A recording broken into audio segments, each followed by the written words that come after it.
Hello friends, आज हम graph non linear data structure पढ़ेंगे। पिछले लेक्चर में हमने tree non linear data structure देखा था। ग्राफ उससे कई तरह से सिमिलर है, पर कुछ डिफरेंस भी है। जैसे कि आप सेकंड पॉइंट में देख रहे हैं, no parent sibling relation.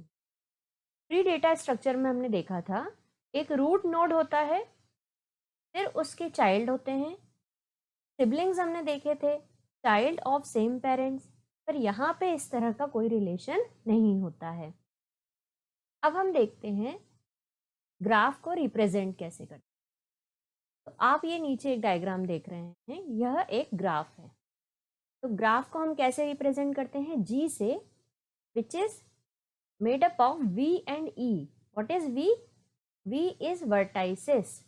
Vertices जैसे हम ट्री में नोड कहते थे, वैसे हम ग्राफ में उसे वर्टेक्स कहते हैं अगर एक है तो, और एक से ज़्यादा है तो वर्टाइसेस। तो ग्राफ में होते हैं वर्टाइसेस, जैसे कि ट्री में होते थे नोड्स, और होते हैं E. E is set of edges. Edges को हम कैसे पढ़ते हैं? जैसे ए और बी के बीच में एज है तो हम उसे पढ़ेंगे ए बी। ये देखिए यहाँ पे नीचे v इक्वल टू लिखा है। कौन कौन सी वर्टाइसेस है यहाँ पे? ए, बी, सी, डी और ई। तो ये सब है यहाँ वर्टाइसेस। और एजेस कौन कौन सी हैं? ए से बी है, फिर ए से सी है, ए से डी है। क्या ए से ई सीधी कोई वर्टाइसेस है? नहीं, तो यहाँ ए ई आपको नहीं दिखेगी। इसी तरह से हम देख रहे हैं बी से सी, बी सी कोई वर्टाइसेस नहीं है, तो यहाँ पे बी सी भी नहीं लिखेंगे। तो जितनी यहाँ हमें लाइन दिखेंगी उन्हें हम एजेस बोलेंगे। तो वर्टाइसेस मतलब ये नोड्स, वर्टेक्स एक होता है और वर्टाइसेस जब एक से ज़्यादा होते हैं।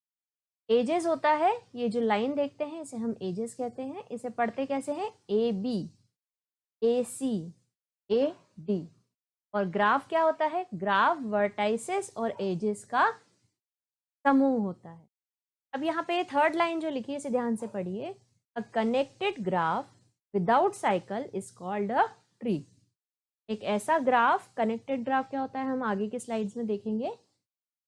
एक ऐसा ग्राफ जिसमें कोई साइकिल ना हो वो क्या हो जाता है?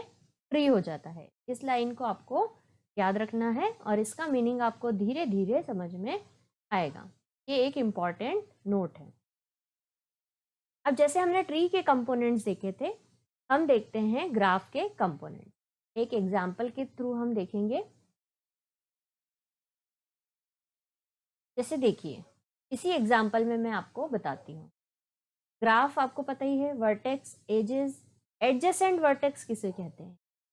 जिस दो वर्टेक्स को कोई एज जोड़ रही है उसे हम एडजेसेंट वर्टेक्स कहते हैं। जैसे इस डायग्राम में ए और सी एडजेसेंट वर्टेक्स हैं। क्या ए और ई एडजेसेंट वर्टेक्स हैं? नहीं। डी और बी एडजेसेंट है? नहीं। C and B? No. B and E? Yes. B and E adjacent क्यों है? क्योंकि इन दोनों के बीच में एक एज यहाँ पे बनी हुई है, इसलिए ये दोनों एडजेसेंट है। एडजेसेंट का सिंपल लैंग्वेज में मीनिंग होता है पड़ोसी। तो पड़ोसी कब है? जब उनके बीच में कोई कनेक्शन है। अगर कोई कनेक्शन नहीं है तो इसका मतलब ये दोनों एडजेसेंट नहीं है।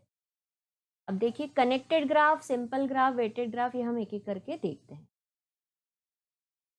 ये टाइप्स ऑफ ग्राफ में आएगा। अब जैसे कनेक्टेड ग्राफ है, तो कनेक्टेड ग्राफ और डिसकनेक्टेड ग्राफ, ये एक टाइप है ग्राफ का। देखो ये एक ग्राफ है, इसमें ग्राफ के साथ आपको एक नोड दिख रही है, यहाँ पे एक वर्टेक्स दिख रही है 0, जो कि पूरे ग्राफ से क्या है? अलग है। उस वर्टेक्स तक पहुंचने का कोई भी पाथ नहीं है, कोई भी एज नहीं है। तो इस तरह के ग्राफ को हम कहते हैं डिसकनेक्टेड ग्राफ।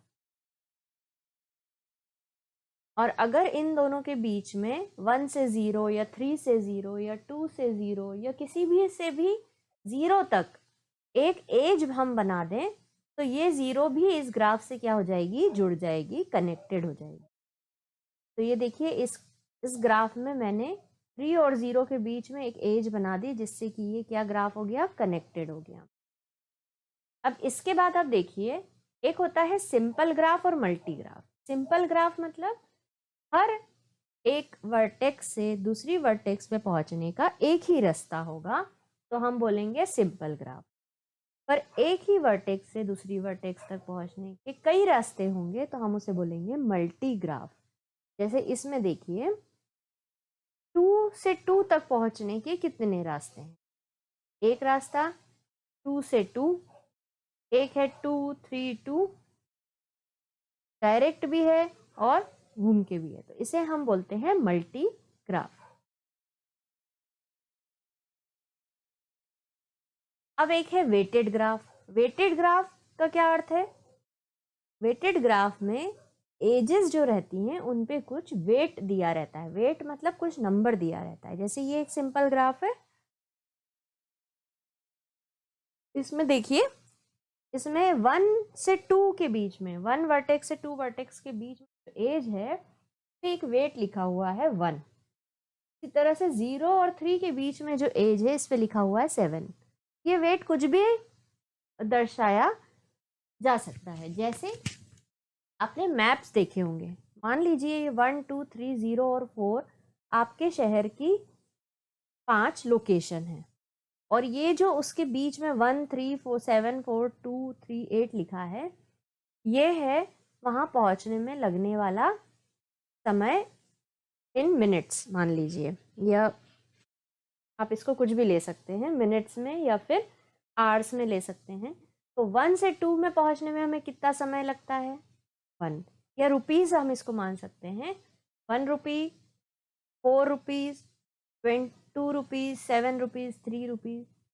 ठीक है, तो एक लोकेशन से दूसरी लोकेशन में पहुंचने वाला समय, पहुंचने में लगने वाले पैसे, पहुंचने में लगने वाला पेट्रोल, पहुंचने में लगने वाला इनकन्वीनियंस, हम किसी भी तरह इस वेट को रिप्रेजेंट कर सकते हैं। जो ट्रैफिक का लोड, कितना ट्रैफिक का लोड है, 1 से 2 में जाएंगे तो 1 लोड है। 0 से 4 डिस्टेंस पास है, पर उसमें ट्रैफिक लोड कितना आपको मिलेगा, 8 लोड मिलेगा। ये किसी भी तरह से रिप्रेजेंट हो सकता है। तो इस तरह से ये एक रियल लाइफ एग्जांपल है ग्राफ का, जो हमारे जी मैप और ये काम करते हैं ना। अब हम देखते हैं कंप्लीट ग्राफ किसे कहते हैं। कंप्लीट ग्राफ का मतलब है हर एज से दूसरी, सॉरी, हर वर्टाइसिस से हर दूसरी वर्टाइसिस पे पहुंचने का पाथ हो, तो उसे हम बोलते हैं कंप्लीट ग्राफ। ये देखिए, इसमें 4 वर्टाइसिस वाला ग्राफ है पहला, तो इसमें सारी वर्टाइसिस एक दूसरे से जुड़ी हुई है। जैसे पहली जो वर्टाइसिस है वो बाकी तीनों से जुड़ी है, जो बीच वाली वर्टाइस है वो भी बाकी तीनों से जुड़ी है। तो हर वर्टाइस एक दूसरे से जुड़ी है, इसको हम बोलते हैं कंप्लीट ग्राफ। फिर दूसरा फिगर है जिसमें 5 वर्टाइसेस है और वो भी सब आपस में जुड़ी हुई है। और इसी तरह से आखिरी जो फिगर है उसमें 6 वर्टाइसेस हैं और सब आपस में कनेक्टेड हैं, जुड़ी हुई हैं, इसलिए इसको हम बोलते हैं कंप्लीट ग्राफ।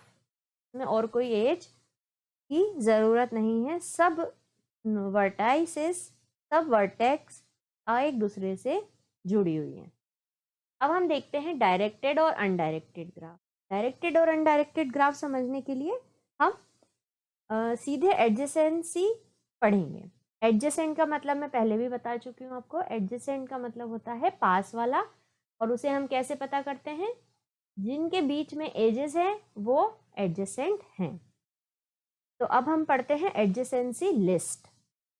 देखो, अब ये जो ग्राफ है इसमें एजेस तो बनी है, पर एजेस पे डायरेक्शन बने हैं, एरो बने हैं, तो इसको हम बोलते हैं डायरेक्टेड ग्राफ।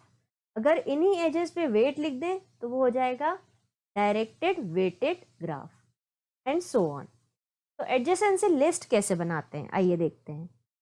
अब हमने ए नोड ले लिया, पहले हम हमारे ग्राफ में जितनी नोड्स होंगी हम सबको लिख लेंगे। अब ए से कहाँ कहाँ एजेस जा रही हैं, ए से जा रही हैं, ए से बी की तरफ जा रही है और सी की तरफ। तो ए से हमने एक बी के लिए बनाया और दूसरा एक सी के लिए बनाया, क्योंकि ए से एडजेसेंट कौन कौन है, बी और सी। क्या ए और डी एडजेसेंट है? अगर ये अनडायरेक्टेड ग्राफ होता, मतलब यहाँ डायरेक्शन नहीं बना होता, एरो नहीं बना होता, सिंपल लाइन होती, तो हम ए से डी पे भी जा सकते। पर चूंकि यहाँ पे एरो बना है तो ए से डी पर जाने का कोई रास्ता नहीं है, डी से ए पर आया जा सकता है। तो D is adjacent to A but A is not adjacent to D. चलिए इसी तरह बी को देखते हैं हम। बी से एडजेसेंट कौन कौन से हैं, डी और ई, तो इसलिए हमने यहाँ पे डी और ई बनाया। इसके आगे और एडजेसेंट होंगे तो हम ऐड करते जाएंगे। सी से कौन एडजेसेंट है, सिर्फ डी की तरफ एक एज जा रही है। फिर डी से कौन एडजेसेंट है, अब ये देखिए डी से डी पे ही जाने का एक एज बनी हुई है, इसका मतलब डी से डी पर भी जाया जा सकता है। अब यहाँ पे ई में देखिए, ई से कोई भी एज जा नहीं रही, तो E is not adjacent to anything. तो इस तरह से जो हम स्ट्रक्चर बनाते हैं इसको बोलते हैं एडजेसेंसी लिस्ट। अब देखते हैं हम एडजेसेंसी मैट्रिक्स। बिल्कुल इसी तरह से हम मैट्रिक्स बनाते हैं। अब ये मैं अनडायरेक्टेड पे आपको बता रही हूँ, सेम ग्राफ है पर इसको अब हमने क्या कर दिया, अनडायरेक्टेड। एडजेसेंसी लिस्ट हमने डायरेक्टेड पे बनाई थी। अब देखिए एडजेसेंसी मैट्रिक्स कैसे बनाते हैं। तो जितने भी आपके नोड्स हैं, वर्टाइसेस हैं ग्राफ में, उन्हें आपको कॉलम में भी लिखना है और रो में भी लिखना है। अब अगर ए से ए एज है तो 1, ए से ए एज नहीं है तो 0, ए से बी के बीच में एज है तो 1, ए से सी के बीच में एज है 1, ए से डी में भी एज है 1, ए से ई की तरफ कोई एज नहीं आ रही इसलिए 0। इस तरह से हम इसको फिल करेंगे। अगर यही डायरेक्टेड ग्राफ होता तो हम क्या करते, ए से बी और ए से सी बनाते, पर ए से डी में क्या लिख देते, 0। अगर हम इस ग्राफ के लिए बनाते तो हम इसमें ए से डी में भी क्या लिखते, 0, जो यहाँ पे 1 लिखा हुआ है। क्यों? क्योंकि वो डायरेक्टेड होता, डी से ए जा रही है, ए से डी नहीं जा रही। पर यहाँ कोई डायरेक्शन नहीं है तो हम मानेंगे ए से डी भी एडजेसेंट है और डी से ए भी एडजेसेंट है। तो चाहे ग्राफ डायरेक्टेड हो चाहे अनडायरेक्टेड हो, आपको दोनों में एडजेसेंसी मैट्रिक्स और एडजेसेंसी लिस्ट बनाना आना चाहिए। सीधा सा फंडा है, अगर एरो बना है तो जैसा एरो बना है हमें उसी को एडजेसेंसी माननी पड़ेगी। अगर एरो नहीं बना है तो हम दोनों वर्टाइसेस में एडजेसेंट मान सकते हैं। जैसे ए से डी अगर एरो बना है तो A is adjacent to D होगा, D is not adjacent to A होगा। पर अगर एरो नहीं बना है तो ए से डी भी एडजेसेंट होगा और डी से ए भी एडजेसेंट होगा। तो इस तरह से हम बनाते हैं एडजेसेंसी मैट्रिक्स। आइए अब हम देखते हैं कि ट्री और ग्राफ में हमने जो पढ़ा उसमें अंतर क्या है। सबसे पहले तो डेफिनेशन, दोनों नॉन लीनियर डेटा स्ट्रक्चर हैं। ट्री में हम रूट नोड और उसके अंदर सब ट्री देखते थे। ग्राफ में हम क्या देखते हैं, G equal to V comma E. V क्या है, सेट ऑफ वर्टाइसेस, ई क्या है, सेट ऑफ एजेस। अब ट्री में कोई लूप नहीं होता था, ट्री में कभी लूप नहीं हो सकता। लूप मतलब एक वर्टेक्स दूसरी वर्टेक्स से कनेक्ट है, दूसरी तीसरी से और तीसरी वापस पहली से, ऐसा होता है लूप। तो ये ग्राफ में तो पॉसिबल है पर लूप ट्री में पॉसिबल नहीं है। अब ग्राफ थोड़ा ज़्यादा कॉम्प्लेक्स होता है, ट्री इज ईजियर। लूप की वजह से उसका स्ट्रक्चर थोड़ा ज़्यादा कॉम्प्लेक्स होता है। अब टाइप्स देखते हैं। टाइप्स आपको पता ही है ट्री के कौन कौन से होते हैं, binary tree, binary search tree, B plus tree, जो अभी आपके सिलेबस में नहीं है पर it is also a type of tree. इसी तरह से ग्राफ हमने देखे, डायरेक्टेड होते हैं, वेटेड होते हैं, कंप्लीट होते हैं, कनेक्टेड होते हैं, कई तरह के ग्राफ भी होते हैं। अब रूट नोड किस में होती है, ट्री में रूट नोड होती है पर ग्राफ में रूट नोड नहीं होती। रिप्रेजेंटेशन क्या है, एक्चुअली ट्री हायरार्किकल फॉर्म है। जैसे अगर आपकी संस्था में प्रिंसिपल है, एचओडी है, टीचर्स है, ये हायरार्की है, एक के नीचे एक है। अपने घर में होता है, पेरेंट्स, ग्रैंड पेरेंट्स हैं, पेरेंट्स हैं, चिल्ड्रन हैं, ये हायरार्की होती है। तो ये होता है ट्री स्ट्रक्चर। और ग्राफ कैसा होता है? नेटवर्क। जैसे आपने अपने लैब में देखा होगा, फ्रेंड्स में हमने देखा है, सोशल मीडिया में आप एक के फ्रेंड है, वो दूसरे का फ्रेंड है, दूसरा तीसरे का फ्रेंड है, तीसरा फिर आपका फ्रेंड है। तो ये हो गया नेटवर्क स्ट्रक्चर। हायरार्की नहीं है इसमें। हायरार्की मतलब एक के नीचे एक, और नेटवर्क मतलब एक दूसरे से कनेक्टेड। अब ट्रेवर्सल, ट्रेवर्सल आपको पहले मैंने बताया था, ट्रेवर्सल का अर्थ क्या होता है कि कैसे हम हर वर्टेक्स पर पहुंचेंगे। तो हर वर्टेक्स पर ट्री में पहुंचने के क्या तरीके हैं? Pre order, post order, in order. ये हमने एग्जाम्पल के थ्रू देखा था। अब इसी तरह से ग्राफ में हर नोड तक, हर वर्टेक्स तक पहुंचने के क्या तरीके हैं? ब्रेड्थ फर्स्ट सर्च और डेप्थ फर्स्ट। वो हम आने वाले वीडियोस में देखेंगे। अब आप लोग के लिए एक्सरसाइज, बताइए, देखिए ये कौन से टाइप का ग्राफ है। हमने कितने टाइप के ग्राफ देखे हैं, उनमें से ये कौन कौन से टाइप का ग्राफ है? Is it weighted graph? Weight है इसमें एजेस पे तो वेटेड होगा। डायरेक्टेड है, अनडायरेक्टेड है? आप बताइए कमेंट बॉक्स में लिखिए। और आप ये कोशिश करिए कि आप इसकी एडजेसेंसी लिस्ट और एडजेसेंसी मैट्रिक्स भी प्रिपेयर करें। Thank you, see you in the next video.